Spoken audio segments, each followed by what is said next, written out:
What's up, guys? Welcome back to the YouTube channel. I'm over here at the shop again. We're at B&K Performance. We're at Brian's, and we are working on this race car some more.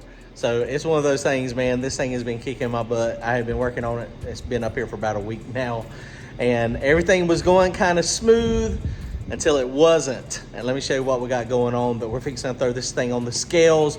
We're going to rescale it out tonight. Go ahead and get the final percentages, and I'm going to show you what this thing is going to be at the next race. I'm going to show you what we're doing tonight, though. I'm going to show you what we changed, what we fixed, and what we're going to do to try to make this thing go straight when we go fast.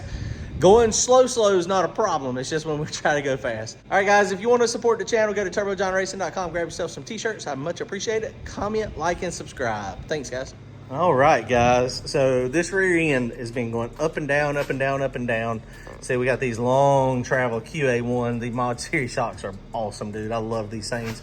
Got a little bit of rub from some of the springs that we use, the long travel, that are light.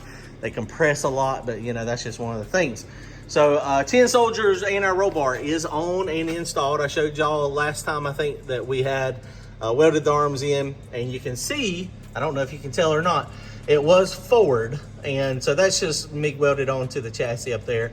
And so we put it up there, and something we didn't notice, I mean, you know, we built this thing on the floor over there. We don't have a chassis jig, so all my bars are not completely square and level. Everything's a little bit off. You know, I think that's okay for the most part. But the upper, the links, these are 6-inch on the arms. The other one I had was 8 inches, and with the spacing, this was hitting the frame. So it wasn't going to work. So we moved it this way, and I was like, okay, cool, no problem, everything's good. And then we started looking, and there again, we built this thing, everything's not exactly square. So the links were actually hitting my 4-link bracket bolt. That upper control arm bolt right there, it was hitting. And so that was a no-go. So then I come up with a plan on, I think it was Sunday night, on we were going to have to move the bar to the front of the rear end. And you see that's where it is. It's now, ideally, I think it needs to be on top of the rear end. Before it was on the back here. I think it probably gets the best control dead on top, but just the way this thing is built and the way I built these arms, it's just not possible. So I had to put it on the front. So I ordered some brackets to move it forward from Barnes 4-wheel drive, and I was under the, they're in North Carolina. I was under the understanding that stuff was going to get shipped to me like Monday, and I would have it Tuesday or Wednesday. It just shipped out yesterday, so I still hadn't got it. So what I ended up doing, I mean, all this is just, there again, it's MIG welded. I mean, it ain't pretty at all. I'll show you the secret sauce. I mean, you know, it is what it is. This is a trailer, a leaf spring bracket that we cut. We fixed it, put a little support here on this side, and then these are the tabs from 10 Soldiers. It's not ideal, guys, but it's what we had to do to make it so that it would actually fit and clear everything. Now, if this had 8-inch arms on it, then we could have probably moved it all back to the middle of that.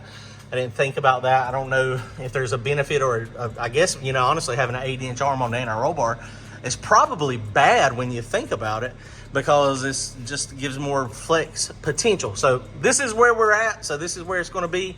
I don't know if you noticed too, I did install these bars. That is what I was talking about, going down from the bottom. So there again, I just MIG welded it on. Not the best welds ever, but you know, it is what it is. We put some paint on it. It's okay. It's going to hold, I think. Is it going to go straight? I don't know. But what we were finding is we had this little jack here. We had all the weight in the car, and we would jack it up under the back here. And so it was flexing pretty good with all the weight. So I haven't put the weight back in the car yet, so we're going to do that, get the weight back in the car. But that bar right there, with that steeper angle, should help support everything. May at some point tie this bar over to this bar just to put a little support here. I don't know if it's necessary or not. I don't know. Probably the more bars you put back here, the better, honestly. We got those 10 Soldiers low prep brackets we're going to put in here at some point. But we want to make this thing go halfway decently straight before we start doing that.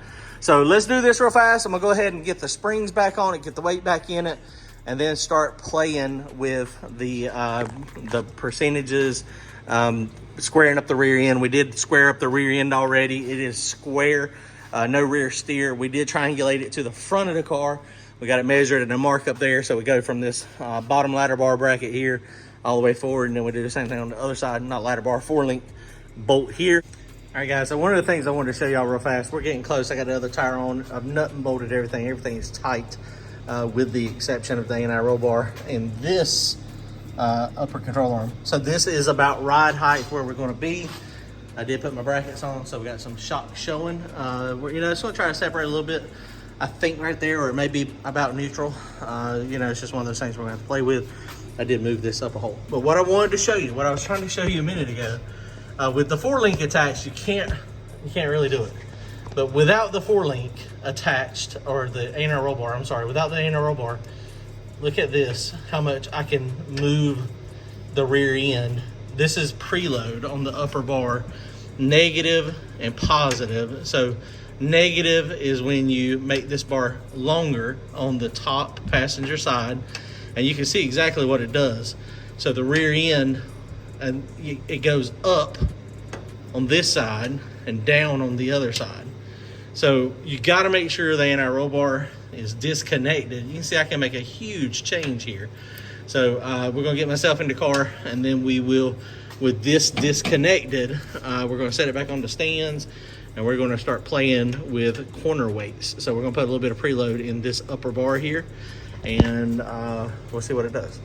One cool thing, guys, I've showed this before. Brian's got these stools. These metal stools will support the weight of the car, and you put the scales on that thing, lower the jack down. Of course, you don't let the jack all the way down. It's only a couple inches below the car.